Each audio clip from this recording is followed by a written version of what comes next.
Good morning everyone. Today I am going to start the iodometry. ठीक है, कल हमने देखा था आयोडीमेट्री, आज हम लोग क्या पढ़ेंगे?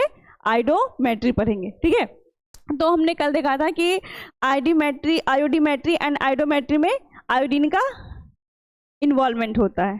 ठीक है, तो आयोडीमेट्री किस लिए था? रिड्यूसिंग एजेंट को डिटरमाइन करने के लिए। ठीक है, तो आयोडोमेट्री जो होता है किसके लिए होगा? ऑक्सीडाइजिंग एजेंट को डिटरमाइन करने के लिए। ठीक, यहां तक क्लियर है? Okay. Iodometry is a type of indirect titration. ठीक है, ये कौन सा टाइट्रेशन है? इनडायरेक्ट टाइट्रेशन है। और इसके पहले जो हमने पढ़ा आयोडीमेट्री, वो क्या था? डायरेक्ट टाइट्रेशन था। ठीक है, डायरेक्ट टाइट्रेशन इसलिए था कि उसमें हम लोग क्या करते थे? डायरेक्ट आयोडीन को यूज करते थे। पर इसमें हम डायरेक्ट आयोडीन को यूज नहीं करेंगे, इसमें लाइब्रेटेड आयोडीन को यूज करेंगे। ठीक है, जो लाइब्रेटेड आयोडीन होगा उसको हम लोग इसमें यूज करेंगे। डायरेक्ट आयोडीन यहाँ पे यूज नहीं करते, इसलिए इसको क्या बोला जाता है? Indirect titration. It is a type of redox titration. Obviously बात है, रिडॉक्स का टाइप है तो रिडॉक्स के अंदर ही आएगा। ठीक, these are the titration in which liberated iodine is used. इसमें कौन सा आयोडीन यूज होता है? लाइब्रेटेड आयोडीन यूज होता है। ठीक है, it is based on the reaction in which iodide is converted into iodine. ठीक है, ये आयोडीन जो आयोडाइड से क्या कन्वर्ट होगा? इसमें आयोडीन में कन्वर्ट होगा। ठीक, और कैसे होगा? जब ये ऑक्सीडाइजिंग एजेंट के साथ रिएक्ट करेगा। ठीक है, पहले हम लोग क्या लेंगे? KI को लेंगे, पोटेशियम आयोडाइड को लेंगे। ठीक है, ये क्या होता है? डिसोसिएट करता है K plus and I minus में। अब इसकी प्रिंसिपल की बात करेंगे हम लोग। One a standard solution of sodium thiosulphate is used for the determination of liberated iodine using star solution as an indicator, then it is known as iodometry. Iodometry में क्या होता है? स्टैंडर्ड सॉल्यूशन जो हम लोग लेंगे, कौन सा लेंगे? सोडियम थायोसल्फेट लेंगे। ठीक है, लेकिन हमने सोडियम थायोसल्फेट वहां पे भी लिया था आयोडीमेट्री में, लेकिन वहां पे क्या था? वो स्टैंडर्ड एजेंट नहीं था, क्योंकि वहां पे हमने आयोडीन को एज स्टैंडर्ड लिया था। ठीक है, तो कंफ्यूज नहीं होना है, यहाँ पे हम लोग सोडियम थायोसल्फेट जो ले रहे हैं ये क्या है? ये स्टैंडर्ड वाला होगा। ठीक, is used for the determination of liberated iodine using. अब हम लोग जो इसमें देखते हैं, लैब्रेटेड आयोडीन को हम लोग क्या करें? डिटरमाइन करते हैं, क्योंकि यदि हम लैब्रेटेड आयोडीन को डिटरमाइन कर लेंगे, इसी के इक्विवेलेंट होता है ऑक्सीडाइजिंग एजेंट। ठीक है, यदि हमने एक को पता कर लिया तो हम दूसरे को पता कर सकते हैं ऑटोमेटिक। और हम इसमें कौन सा इंडिकेटर यूज करना है? हम लोगों को starch solution as an indicator use करना है। ठीक है, और इसी को क्या बोलेंगे हम लोग? आयोडोमेट्री। जब हम लोग ऑक्सीडाइजिंग एजेंट का डिटर्मिनेशन करेंगे, ठीक है, by using a standard solution sodium thiosulphate and liberated iodine and starch as a indicator. Okay,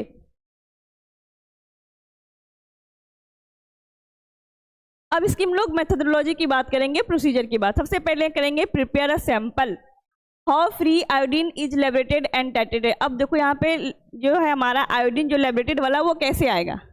ठीक है, तो हमें वो पता करना है। और इसमें एक बात और है कि हम लोग जो कॉनिकल फ्लास्क लेते हैं, इसमें आयोडीन फ्लास्क का भी यूज कर, मतलब मेनली आयोडीन फ्लास्क का ही यूज होता है। और हम लोग कॉनिकल फ्लास्क भी यूज कर सकते हैं यदि हमारे पास आयोडीन फ्लास्क नहीं है देन। ठीक है, और दोनों सिमिलर दिखता है। Take a conical flask, put the sample oxidizing agent into the conical flask. conical flask में सबसे पहले हम लोग क्या पुट करेंगे? ऑक्सीडाइजिंग एजेंट को। ठीक है, फॉर एग्जांपल कौन कौन सा ऑक्सीडाइजिंग एजेंट होता है हमारा? Potassium dichromate, copper sulphate. और यहाँ पे हम लोग क्या लेंगे? पोटेशियम डाइक्रोमेट को लेंगे। किसको लेंगे? पोटेशियम डाइक्रोमेट को लेंगे। Add excess potassium iodide solution. क्या बोल रहा है? एक्सेस पोटेशियम आयोडाइड सॉल्यूशन ले रहा है। कौन सा? एक्सेस वाला। ठीक है, when KI is added into the flask with water। अब पोटेशियम आयोडाइड जो हम लोग ऐड करेंगे फ्लास्क में वाटर के साथ, तो क्या होगा? ये KI जो है पोटेशियम आयोडाइड, ये क्या हो जाएगा? डिजोल्व होगा किसमें? तो ब्रेक हो जाएगा, वो डिसोसिएट करेगा पोटेशियम एंड आयोडाइड आयन में, है ना? Potassium ion and iodide ion में वो क्या होगा? डिसोसिएट हो जाएगा। एक्वस वाटर में, ठीक है, एक्वस कंडीशन में। एट डाइल्यूट एसिड HCl या फिर H2SO4। अब ये हमने कॉनिकल फ्लास्क को लिया है, या तो हम आयोडीन फ्लास्क भी ले सकते हैं यहाँ पे, ठीक है। इसमें हमने क्या ऐड किया, सबसे पहले ऑक्सीडाइजिंग एजेंट को लिया, ठीक है। उसके बाद हमने इसमें क्या ऐड किया है, इसमें इसी में कॉनिकल फ्लास्क में हम लोग क्या लेते हैं, वाटर को ऐड करते हैं, फिर इसमें KI को ऐड करते हैं, इसमें हम लोग एसिड को भी ऐड करते हैं, ठीक है। तो कौन सी एसिड होनी चाहिए, डाइल्यूट कंडीशन का होना चाहिए, ठीक है, डाइल्यूट कंडीशन में होना चाहिए एसिड हमारा। तो ये सब कहाँ जाएगा हमारा, इस कॉनिकल फ्लास्क में जाएगा, ठीक। तो what happen inside the flask, flask के यदि सारा हमने इसमें डाल दिया तो अब इस फ्लास्क के अंदर क्या होगा, क्या रिएक्शन होगा, और यहीं से हमारा क्या बनेगा, I2 बनेगा, लैबोरेटेड आयोडीन बनेगा, ठीक है। तो ऑक्सीडाइजिंग एजेंट जो सैंपल हमने लिया, ऑक्सीडाइजिंग एजेंट सैंपल लिया है, विल ऑक्सीडाइज आयोडाइड आयन। देखो ऑक्सीडाइजिंग एजेंट का क्या काम होता है, खुद अपने आप को रिड्यूस करता है एंड दूसरे को ऑक्सीडाइज करवाता है। तो यहाँ पे है ना ये डाइक्रोमेट, ये क्या ऑक्सीडाइजिंग एजेंट है, ये खुद को क्या किया, इसने रिड्यूस किया और इसको क्या किया, ऑक्सीडाइज करवाया। अब बोल रहा है the dichromate ion in acidic medium get reduce into chromium 3 ion and same time it oxidises iodide ion into free iodine. ये क्या क्या इसने एसिडिक मीडियम में जो है डाइक्रोमेट क्या कर रहा है, रिड्यूस कर रहा है, ठीक है। इसे रिड्यूस कर, समझ में आ रहा है आप लोग को। यदि ऑक्सीडेशन स्टेट में जो है हमारा क्रोमियम का कितना होता है ऑक्सीडेशन नंबर, यदि एक क्रोमियम है तो +6, ठीक है, यदि 2 है तो 12 हो जाएगा यहाँ पे, और यहाँ पे यदि रिड्यूस कर रहा है तो कितना आ रहा है हमारा, एक यहाँ पे 2 हमारा है क्रोमियम, तो इसने +3, इसको तो आना चाहिए कितना, 6 करना चाहिए था ना ऑक्सीडेशन स्टेट में, पर ये इसने क्या किया, 3 को इसने गेन किया। गेन ऑफ इलेक्ट्रॉन रिडक्शन होता है, तो क्या हुआ यहाँ पे क्रोमियम का रिडक्शन हुआ, इसने ये ऑक्सीडाइजिंग एजेंट खुद का क्या करवाया, रिडक्शन करवाया। अब हमारा यहाँ पे क्या है, आयोडाइड है, ठीक है। आयोडाइड वाला जो ये माइनस जो हमारा I2 होता है उसका ऑक्सीडेशन स्टेट 0 होता है, ठीक है। ये माइनस से, ये माइनस है ना, यहाँ पे माइनस से प्लस की ओर जा रहा है, तब तो I2 हुआ, ठीक है। दैट मीन्स में क्या हुआ, इलेक्ट्रॉन का इसने चार्ज का इसने क्या किया, गेन किया, इलेक्ट्रॉन को लूज किया, ठीक है, तभी तो ऑक्सीडेशन हुआ। क्लियर है यहाँ तक, ओके। तो no liberated iodine present in the flask. अब इसमें फ्लास्क में यदि सबका रिएक्शन हम करवाते हैं तो क्या होता है, ये हमारा आयोडीन आ जाता है, ठीक है। This iodine makes the solution turn brown. अब इस आयोडीन की वजह से क्या हो जाएगा, इसमें जो सॉल्यूशन हमारा है सारा किस कलर का हो जाएगा, ब्राउन कलर का। यहां तक क्लियर है,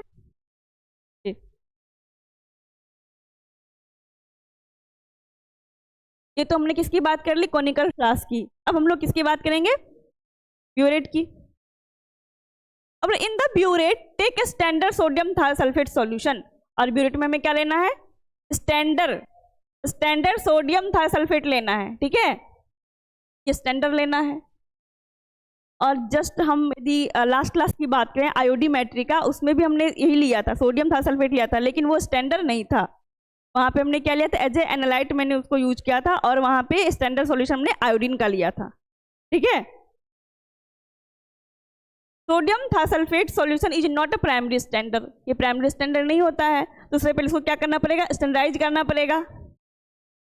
किसी नोन कंसंट्रेशन वाले से इसका टाइट्रेशन करवाएंगे ताकि अननोन वाले का कंसंट्रेशन हमें स्टैंड प्योरिटी पता चल सके, ठीक है। तो प्रिपरेशन अब देखेंगे हम लोग यहाँ पे, preparation of sodium thiosulphate solution for titration with iodine. यदि हमें आयोडीन के साथ इसको टाइट्रेशन करवाना पड़ेगा तो उससे पहले क्या करना पड़ेगा, इसको स्टैंडर्डाइजेशन करवाना पड़ेगा। Dissolve 25 gram of sodium thiosulphate, सबसे पहले हम लोग क्या लेंगे, 25 ग्राम सोडियम थायोसल्फेट को लेंगे, ठीक है, डिजॉल्व करवाएंगे। देन उसमें क्या ऐड करेंगे हम लोग, 0.2 ग्राम सोडियम कार्बोनेट, ठीक है, carbon dioxide free water and dilute to 1 litre. तो डाइल्यूट कितने लीटर से करेंगे? 1 लीटर से करेंगे, ठीक है। Sodium carbonate prevent decomposition of thiosulphate. ये क्या करते हैं? सोडियम कार्बोनेट हम लोग क्यों यूज करते हैं? क्योंकि वो क्या करे? प्रिवेंट करे डिकम्पोजिशन होने से, ठीक।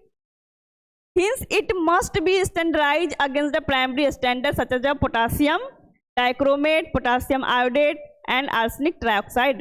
इसमें से कोई भी हम ले लेंगे प्राइमरी स्टैंडर्ड का, जिसके साथ हम क्या करेंगे? पहले स्टैंडर्डाइजेशन करवाएंगे सोडियम थायोसल्फेट का।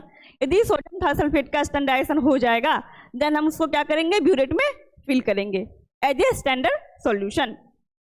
क्लियर है?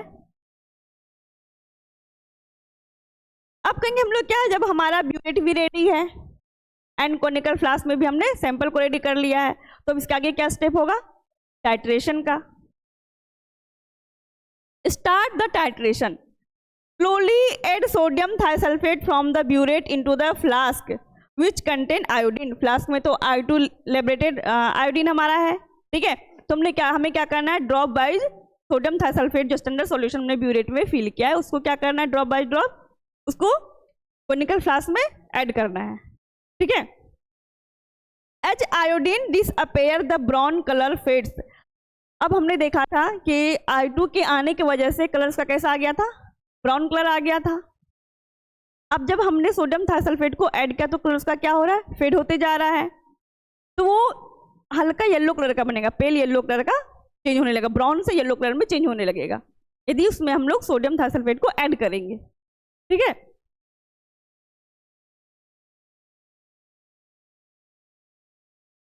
Add the indicator. अब इस टाइम पे हम लोगों को इंडिकेटर ऐड करना है। पहले हमें इंडिकेटर को ऐड नहीं करना था। जब हमारा कलर चेंज होने लगेगा सॉल्यूशन का, ठीक है, after the adding of sodium thiosulphate, तब हमें क्या ऐड करना है? इंडिकेटर को ऐड करना है, ठीक।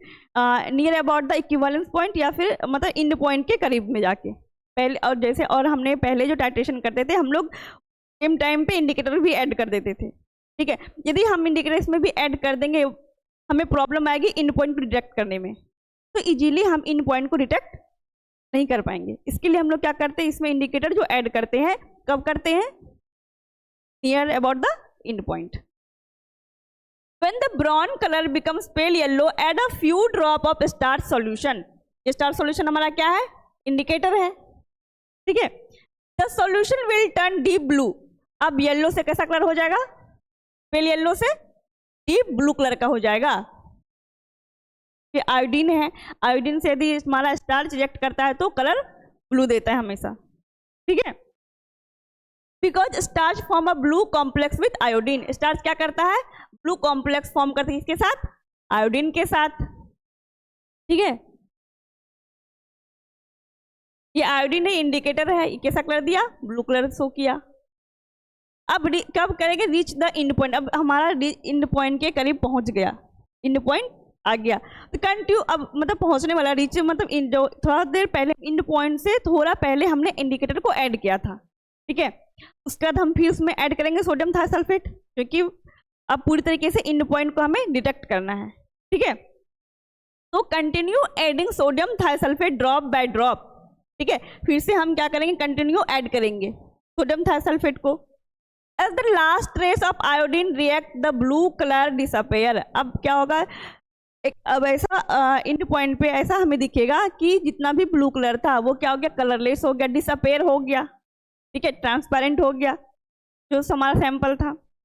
अब दैट मीन्स क्या, उस जगह हमारा इंड पॉइंट आ गया। तो उस टाइम हम लोग क्या करेंगे? रीडिंग को नोट डाउन कर लेंगे, ठीक है। तो I2 जो था ये हमारा तो ऐसे लिखा हुआ है, ये O3 माइनस, ठीक है, थायोसल्फेट। I2 जो है ये थायोसल्फेट से रिएक्ट किया। तो अब जो हमने यहाँ पे ये आयोडाइड जो बच रहा है, ये क्यों बच रहा है? क्योंकि हमने ऐड किया था एक्सेस, मैंने बोला था ना एक्सेस पोटेशियम आयोडेट। तो क्या हुआ ना, उसमें कुछ हमारा जो एक्सेस जो था जितना उसको लिबरेटेड हुआ था, ठीक है, वो क्या क्या रिएक्ट कर गया, तो कुछ अमाउंट में आयोडाइड जो है बच जाता है, ठीक है। क्योंकि अमाउंट उसका ज़्यादा एक्सेस हमने ऐड किया, इसकी वजह से वहाँ पे क्या होता है? बच जाता है आयोडाइड वाला। This disappearance is the in point, जो कलर का डिसअपेरेंस हुआ उसको हम लोग क्या बोलते हैं, इन पॉइंट। अब हम लोग क्या करेंगे, इन पॉइंट हमारा आ गया तो हम लोग वॉल्यूम को रिकॉर्ड करेंगे एंड हम लोग अब क्या पता कर लेंगे, हमें क्या पता करना होता है आयोडोमेट्री में, ऑक्सीडाइजिंग एजेंट को। यहाँ पे रिएक्शन किसके साथ हुआ, आयोडीन के साथ हुआ, लैबोरेटेड आयोडीन के साथ। मान लो ये हमारा जो था सोडियम थायोसल्फेट था ना हमारा, ठीक है। इसमें हमने क्या देखा था, ये हमारा कौन सा था, प्राइमरी स्टैंडर्ड वाला था, है ना। उसके इसके अगेंस्ट हमने क्या लिया था, I2, और के बाद हमने क्या लिया था, पोटासियम डाइक्रोमेट लिया था ना, K2Cr2O7, इसको लिया था। अब हम लोग देखेंगे कि ये जो हमारा है, हमें इसका पता, ये क्या है, स्टैंडर्ड है, ठीक है, स्टैंडर्ड सॉल्यूशन है ये, और हमें पता करना है इसके बारे में, ऑक्सीडाइजिंग एजेंट के बारे में, ठीक है। और इसको बस हम इसको जान रहे हैं, ठीक है, हमें इसके बारे में पता, इसको हम जान रहे हैं। यदि ये इसको जान रहा है, क्योंकि इसी से तो ये बना है, जितना ऑक्सीडाइजिंग एजेंट हमारा गया तो ये क्या हुआ था, ये ऑक्सीडाइजिंग एजेंट इसको क्या क्या था, ऑक्सीडाइज करवाया था I2 को, I से I2 बनवाया था, तो इससे ये लिंक है, ठीक है, ये दोनों आपस में जान रहा है और इसको हम जान रहे हैं, तो ये इससे यदि, और ये इसको जान रहा है, यदि ये इसको जान रहा है तो ये इसको जान रहा है, इतना बराबर ये है, तो यदि हम इसको पता करें तो इसको पता नहीं कर सकते, क्योंकि हम ये स्टैंडर्ड वाला, ये इससे रिएक्ट किया तो इसके बारे में पता चल गया हमें, और ये इसको जान रहा है, तो इसके थ्रू हम इसको पता नहीं कर सकते, क्योंकि जितना हमारा ये क्या है, number of equivalents of liberated iodine equals to the number of equivalent of sodium thiosulphate. जितना लैबोरेटेड आयोडीन जो है ऐड हुआ है उतना क्या है हमारा, क्योंकि तभी होता है जब मोल्स का इक्वल होता है, उसका तो इन पॉइंट आता है। जब हमारा इस बारे में इससे पता चल गया तो, और I2 तो कहाँ से बना था, ऑक्सीडाइजिंग एजेंट से तो बना था, तो इससे हम इसको पता कर लेंगे, ऑक्सीडाइजिंग एजेंट को पता कर लेंगे। इसका एप्लीकेशन तो यही है, यूजेज यही है ना कि ऑक्सीडाइजिंग एजेंट का डिटर्मिनेशन करना आयोडोमेट्री के थ्रू, और आयोडीमेट्री के थ्रू रिड्यूसिंग एजेंट का हम लोग पता करते हैं, ठीक है। तो application of iodometry determination of oxidising agent, इसे क्या पोटासियम डाइक्रोमेट का पता कर सकते हैं, कॉपर सॉल्ट्स का, फेरिक सॉल्ट्स का, आर्सेनिक कंपाउंड्स का, समझ गए। तो इसको हम शॉर्ट में देखेंगे।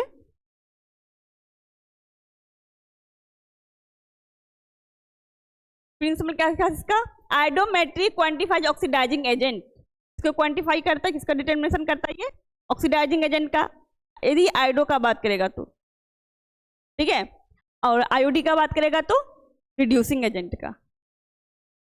Iodometry quantifies oxidising agent by liberating free iodine from iodide, iodide से तो आयोडीन बना था, प्रेजेंस ऑफ ऑक्सीडाइजिंग एजेंट, जब हमने क्या किया था, कोनिकल फ्लास्क में रिएक्शन करवाया था, ठीक है, and titrating with the titrating that I2 with the sodium thiosulphate, और उसको हमने किसके साथ, I2 जो था हमारा लैबोरेटिंग आयोडीन जो था उसके साथ हमने करवाया उसका टाइट्रेशन सोडियम थायोसल्फेट के साथ, क्योंकि हमने सोडियम थायोसल्फेट को एज ए स्टैंडर्ड लिया यहाँ पे, ठीक है। अब कौन कौन सा रिएजेंट में यूज होगा, सबसे पहले देखेंगे सैंपल लेंगे ऑक्सीडाइजिंग एजेंट, तो हम इसमें कॉपर सल्फेट भी ले सकते हैं, पोटासियम डाइक्रोमेट भी ले सकते हैं, तो हमने क्या लिया था यहाँ पे, पोटासियम डाइक्रोमेट लिया था। तो हमें क्या लेना है सैंपल में, पोटासियम डाइक्रोमेट हमें ले लेना है, ठीक है, और उसमें क्या ऐड करना है, एक्सेस पोटासियम आयोडाइड ऐड करना है, ठीक है। डाइल्यूट एसिड लेना है, HCl या फिर H2SO4 ले सकते हैं हम लोग। स्टैंडर्डाइज्ड सोडियम थायोसल्फेट लेंगे, और सोडियम थायोसल्फेट को डायरेक्ट हम लोग नहीं ले सकते, क्योंकि वो प्राइमरी स्टैंडर्ड में नहीं आता है, वो प्योर फॉर्म में नहीं होता है, ठीक है। सबसे पहले इसको क्या करना पड़ेगा, स्टैंडर्डाइज करना पड़ेगा, इसलिए लिखा गया है स्टैंडर्डाइज सोडियम थायोसल्फेट। किसमें लेंगे इसको, ब्यूरेट में लेंगे। इस सबको कहाँ लेंगे, कोनिकल फ्लास्क, या फिर हम बोल सकते हैं इसको आयोडीन फ्लास्क, ठीक है। और कौन सा इंडिकेटर यूज करना है, स्टार्च इंडिकेटर यूज करना है। कब करना है, near about the end point के आसपास। क्या प्रोसीजर हो जाएगा, put the sample in a conical flask, add excess potassium iodide solution and mix acidify with the dilute acid. The oxidizing agent oxidizes iodide to iodine, solution turn brown। ठीक है, solution कैसा बना देगा, brown colour बना देगा। Then उसके बाद ये हमारा कॉनिकल फ्लास्क का कहानी खत्म हो गया। अब हम ब्यूरेट की बात करेंगे। Fill the burette with standardised sodium thiosulphate solution. ठीक है, ब्यूरेट में हम लोग क्या फिल करेंगे, स्टैंडर्ड सोडियम थायोसल्फेट फिल करेंगे। टाइट्रेट करेंगे हम लोग, add sodium thiosulphate from the burette while swirling brown fades. अब क्या करेंगे हम लोग, सोडियम, अब टाइट्रेट जो हमारा टाइट्रेशन स्टार्ट होगा तो हम लोग क्या करते हैं, ब्यूरेट से ड्रॉप बाय ड्रॉप हम लोग उसमें ऐड करते हैं कॉनिकल फ्लास्क में टाइट्रेंट को। ठीक है, तो क्या होगा यहाँ पे, यदि वो ब्राउन कलर का था हमारा सॉल्यूशन, ठीक है, due to liberating iodine colour से क्या हो गया था, ब्राउन कलर हो गया था, तो क्या हो जाएगा, वो कलर फेड होने लगेगा, पेल येलो में कन्वर्ट होने लगेगा। ठीक है, देन हमें क्या ऐड करना पड़ेगा, इंडिकेटर स्टार्च, तो क्या हो जाएगा, उसका कलर ब्लू हो जाएगा। ठीक, तो फिर उसके बाद और हम ऐड करेंगे सोडियम थायोसल्फेट, कलरलेस हो जाएगा, तो हमारा एंड पॉइंट आ जाएगा। ठीक है, when solution is pale yellow add 2 to 3 drop of starch, convert हो जाएगा deep blue appears, deep blue colour में कन्वर्ट हो जाएगा वो। Continue titration drop wise until the blue colour just disappear, तब तक हमें करना है टाइट्रेशन जब तक हमारा कलर डिसअपेयर ना हो जाए, वो क्या हो जाएगा, this is the end point. Note the volume of sodium thiosulphate as a titre, calculate the amount of analyte using, जो हमने एनालाइट यूज किया है ऑक्सीडाइजिंग एजेंट, उसका हम लोग क्या करेंगे, कैलकुलेट कर लेंगे अमाउंट। ठीक है, थैंक यू। तो हम लोग नेक्स्ट क्लास में देखेंगे दोनों का डिफरेंस, आयोडी का और एंड आयोडो का। ठीक है।